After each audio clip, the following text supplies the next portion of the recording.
So we just got some really devastating news about income inequality, wealth inequality, the health of the working class. This is astounding. Let's throw this chart up there and this tweet up there with it. Mike Dorning said, breaking, after years of declines, America's middle class now, for the first time, collectively holds a smaller share of U.S. wealth than the top 1%. So middle class Americans now hold less wealth than the top 1%. Look at that chart. That chart is out of this world. Look at that. Look at that. So there was a time when the middle 60% had way more income than the top 1%. Now, for the first time ever, it's the opposite. So the article goes on to talk about how they define middle class as 60% of U.S. households by the middle 60% of U.S. households by income. Now, you know, you could disagree with where the lines are drawn. That is relatively subjective, but that's their definition of it. They saw their combined assets, that middle 60% saw their combined assets drop to 26.6% of national wealth, and that's the lowest in Federal Reserve data. For the first time, the super rich had a bigger share at 27%. From the article as well, the 77.5 million families in the middle 60% make about $27,000 to $141,000 per year. That's based on the Census Bureau data. The top 1% represents about 1.3 million households who roughly make more than $500,000 a year. Now, here's another fact that just blew my mind. The top 10% now hold 70% of the nation's wealth. The top 10% hold 70% of the nation's wealth. That is colossally lopsided.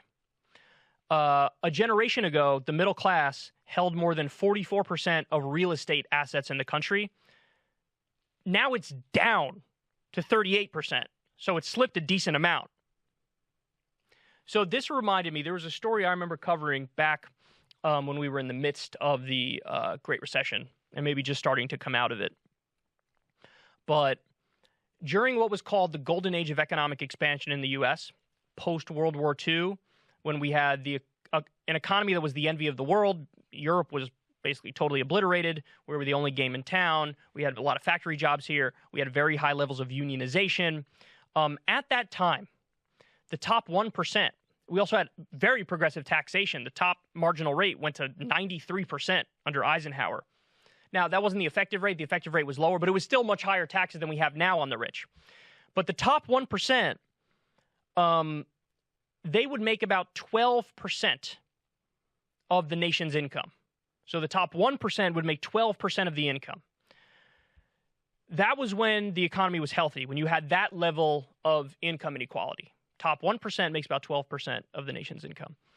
When the Great Depression happened, the top 1% was making 23% of the nation's income. 23%.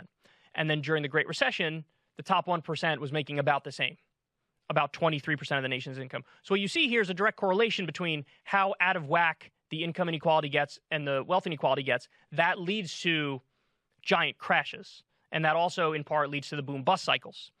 So when you don't have a thriving working class to buy the goods that are made by the so-called captains of industry, the economy is going to grind to a halt, and you're going to have a colossal downturn. And then the trick we've been using since is to, well, just give everybody massive amounts of credit and let them load up on debt. Well, what happens when it's time to pay the piper on that front? Economic catastrophe. So it's also just good economics to reduce wealth inequality, reduce income inequality. There was a time, golden age of economic expansion, much higher unionization rates, much more progressive tax system, much higher taxes on the wealthy. People were a lot better off. Wages were higher. We told you, we told you this before. There was a great Rand Corporation study. The top 1% has effectively stolen $47 trillion from the bottom 90%. That's a lot of money, man. So it's an extra $1,144 per month every single year for everybody in that bottom 90%. If we just had the same economic distribution that we had during that golden age of economic expansion. So from, I believe the year was 1974, if you took the wealth disparity then and kept it like that until today, bottom 90%, each person in the bottom 90% would be $1,144 wealthier. That's how much the system is screwing you. That's how much it's screwing you. Now you have a tax code that's rigged in favor of the wealthy. You have much lower levels of unionization. It's a mess.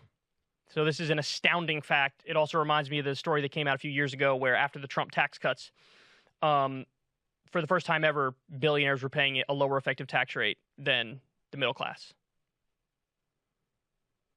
That is crazy. That is crazy. So there you have it. Another devastating economic fact that desperately needs to be addressed, and unfortunately, we're probably not going to do anything about it. Ever since Adpocalypse, when YouTube defunded all independent news and politics overnight, we haven't trusted them. We know they can pull the rug out from underneath us at any time. If you enjoy this content, please consider tipping $1 or $2 per month on the Secular Talk Patreon. Link in the video description box below. Thanks for your support.